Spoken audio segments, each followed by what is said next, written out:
Well, Deb Murphy filed this report for Sierra Wave Media. The Inyo County Board of Supervisors has challenged the Los Angeles Department of Water and Power to conduct an environmental study on the impact of two new wells in the West Bishop area or face legal action. Now, that decision was announced to an empty boardroom following the supervisors' closed session meeting. This was last Tuesday, March 7th. Now, the basis for the request was the changing conditions in the impacted area since the original CEQA, the California Environmental Quality Act studies, were done in 1991. LADWP has maintained that study covered the two new wells identified in the long-term water agreement, and no review was necessary. Now, the extent of those change conditions was the streak of dried up, older, shallow residential wells in 2013, followed by rising groundwater levels, flooding basements and running out of lawns and down streets. Now, another element of the changing conditions since 1991 is development in the area. In a review of county building permits for new residents in West Bishop and the Meadow Creek area, Sierra Wave turned up 36 permits for single-family residents pulled since 1991 in West Bishop, the impact area for the proposed well B5, and 47 permits in the Meadow Creek development in the impact area B2. Now, in addition, 44 private wells were drilled between 2013 and 2016 in West Bishop as the older, shallow wells ran dry in the second straight drought year. Now, Inyo County and specifically the Water Department had taken significant heat from the public for a consenting vote on the LADWP's pre-construction evaluation report during a technical group meeting in early February. Said Supervisor Matt Kingsley, timing was important. Kingsley said that in a phone interview, noting that LADWP had applied for a new permit on the wells. We had to make sure we had the best chance of winning, said Kingsley.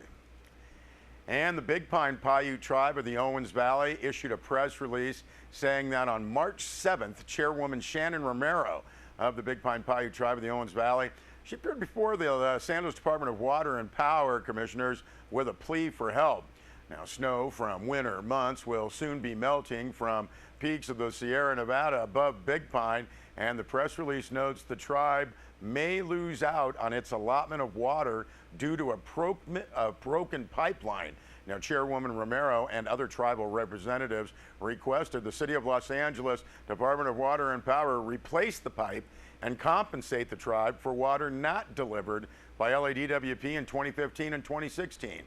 Press release says LADWP is supposed to deliver to the Big Pine Indian Reservation an allotment of water equal to 4 acre-feet of water per acre of reservation land, based on a 1939 agreement made between the City of Los Angeles and the United States of America. An acre-foot of water is about 325,851 gallons. Now, for years, at the beginning of April, LADWP has diverted water from Big Pine Creek into a conveyance system located on LADWP land, which carries the water a short distance to the reservation's irrigation system. Now, the press release says several years ago, the main 18-inch concrete pipeline through which this water flows across LADWP land showed signs of age, and the tribe notified DWP of the main line's potential failure. Roots had penetrated the pipe, impeding flows in 2015, and in April of last year, water began gushing from that main line out onto the land surface, where the press release says it was wasted as it flowed uncontrolled over LADWP land. That full press release posted on our website, sierrawave.net. Deb Murphy filed this story. Representatives from water agencies tapping into the Owens River groundwater basin gathered last Thursday for a second workshop on California's mandate to achieve groundwater sustainability. Now, the two biggest questions, however, remain unanswered. What role can the 12 private mutual water companies play in the formation of a groundwater sustainability agency? And is the Los Angeles Department of Water and Power an eligible local agency with the ability to form a GSA for its portion of the basin? Now, the answers to both questions will be determined in Sacramento. In the meantime, Inyo County will proceed with its GSA application to the Department of Water Resources. The City of Bishop and Tri-Valley Groundwater Management District will be making their decisions soon. Valley water agencies have until June 30th to log their intent, but could still opt to form a single or multiple GSA. Now, the legislation requires an eligible agency to step forward by the deadline, or the Water Resources Control Board steps in. That full report also on SierraWave.net. And Deb Murphy also reports, it should come as no real surprise, folks with the Los Angeles Department of Water and Power won't be converting hay fields and grazing lands into pot farms. Here's the official statement, quote, Los Angeles Department of Water and Power leases include a provision which states that all federal and state laws must be followed as a condition of the lease. Therefore, growing marijuana would be prohibited under the terms of the lease, end quote. Now, while 26 states have legalized marijuana use for either medical or recreational use, it is still a Schedule I drug, right up there with heroin. However, the feds have not interfered with state decisions on legalization as long as certain restrictions are maintained, like no sales to minors. But again, it's still technically against federal law.